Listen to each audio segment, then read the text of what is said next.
নির্বাচিত কোনো সংসদে পেশ করছেন, তাহলে প্রশ্ন হচ্ছে এটা কার সাথে পরামর্শ করে করা হচ্ছে।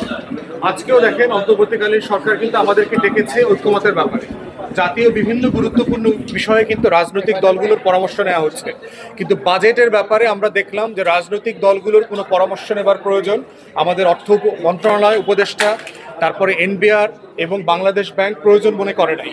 এবং আপনি জানেন যে এই বাজেটটা কিন্তু নির্বাচিত সরকারকে ক্যারি অন করতে হবে, কন্টিনিউ করতে হবে।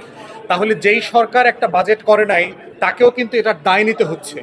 অতএব ভালো হইতো এই বাজেটের ব্যাপারে, মৌলিক নীতিমালার ব্যাপারে যদি আমরা রাজনৈতিক দলগুলোর সাথে ওনারা কথা বলতেন, পরামর্শ করতেন।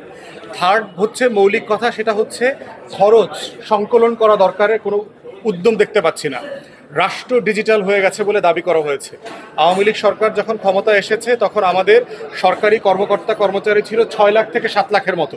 তাহলে 16 বছরে যখন ডিজিটাল হয়ে গেছে সেই কর্মকর্তা কর্মচারীর সংখ্যা এখন 21 লক্ষ কেন হইল? পার্মানেন্ট স্টাফ এবং আউটসোর্সের স্টাফ মিলায় তাহলে বাংলাদেশ ডিজিটাল হয় নাই। তাহলে এই যে আমার রাজস্ব খাতের আয়ের 1/3 চলে যাচ্ছে হচ্ছে আপনার এই স্টাফদের ব্যাগ ঠিক করতে, আর একটা যাচ্ছে ঋণ রিপেয়ার করতে।